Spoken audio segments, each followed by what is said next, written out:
Live from downtown Vancouver at the Vancouver Film School campus, it's time for EP Live.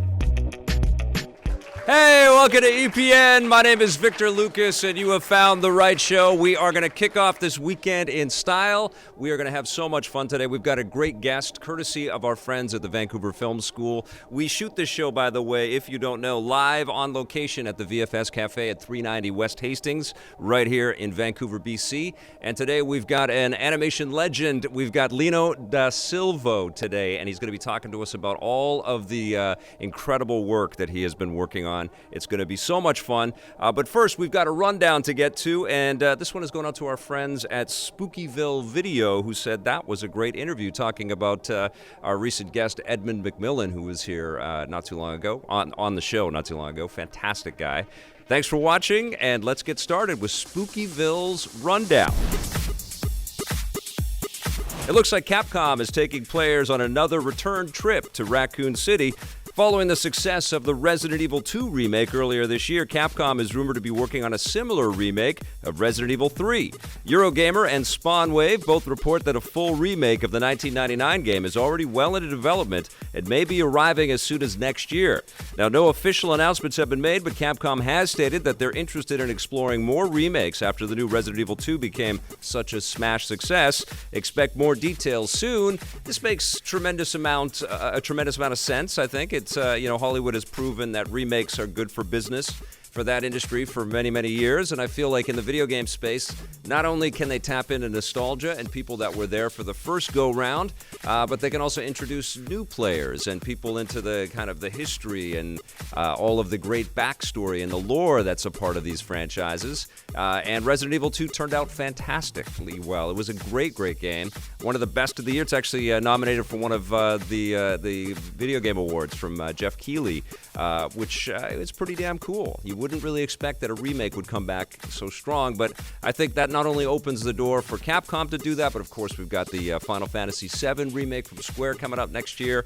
I'm psyched. Resident Evil 3 would be fun to revisit, particularly if it uses the engine and the know-how and the technology that was evident in Resident Evil 2. That could be a lot of fun, and not a big surprise either, right?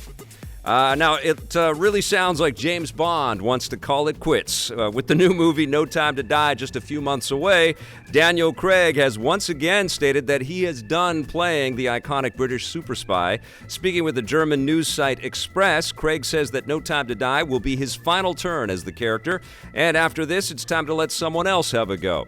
It's worth pointing out that Craig has said this before, only to return, so we'll have to wait and see if he changes his mind. No Time to Die hits theaters in April 2020, and I'm wondering if part of his decision on this, move to leave the franchise and leave the character behind is there's been some bad luck with this movie. It was delayed. There was complete behind-the-scenes kind of rejiggering there. Danny Boyle was supposed to direct this movie, and he left. And then he got hurt. Daniel Craig got hurt right at the early stages of production on the movie. But you know what? We've got a review of Knives Out in today's episode of EP Live, and I think you'll see that this is an actor that can do a lot more than just play James Bond. I love him as Bond. He's, honestly, Casino Royale is my favorite Bond movie, and he's phenomenal, but I don't want him to stay there if he doesn't want to be there. We want actors that are just going to embrace it and love and live in that role, and surely there's somebody out there that is just going to kick ass in that role. So I really want to see that happen. I would love to hear from you guys. Who do you want to play the next James Bond? Let us know in the comments below. All right, now this is the big news. A new Half-Life game is on the way, and it's not the only new thing we're about to get. Yesterday, Valve unveiled Half-Life Alyx, the first new game in the iconic sci-fi shooter franchise in more than 12 years. We waited long enough for that, huh, Blake?